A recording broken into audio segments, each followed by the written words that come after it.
নমস্কার বন্ধুরা, সীমা রান্নাঘর। আমি আজকে রান্না করব সয়াবিনের বড়া।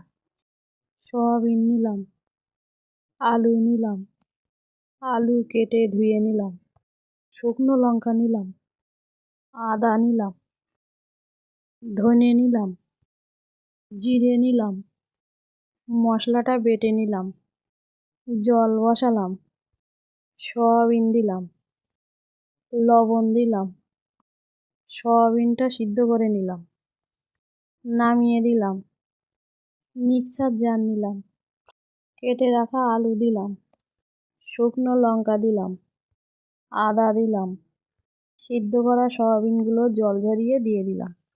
সয়াবিনটা বেটে নিলাম, হলুদ দিলাম, লবণ দিলাম, মেখে নিলাম, কড়া বসালাম, সর্ষের তেল দিলাম, তেলটা গরম করে একে একে বড়াগুলো ছেড়ে দিলাম।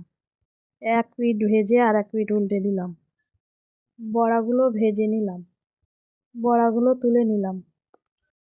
আলু নিলাম, আলু কেটে ধুয়ে নিলাম, সর্ষের তেল দিলাম, কেটে রাখা আলুগুলো দিয়ে দিলাম, টমেটো দিলাম, লবণ দিলাম, হলুদ দিলাম, বেটে রাখা মশলাটা দিয়ে দিলাম, কষে নিলাম, জল দিলাম, কিছুক্ষণ ফুটিয়ে নিলাম, ভেজে রাখা বড়াগুলো দিয়ে দিলাম, চিনি দিলাম, ধনে পাতা দিলাম, ঘি দিলাম, কিছুক্ষণ পরে নামিয়ে দিলাম।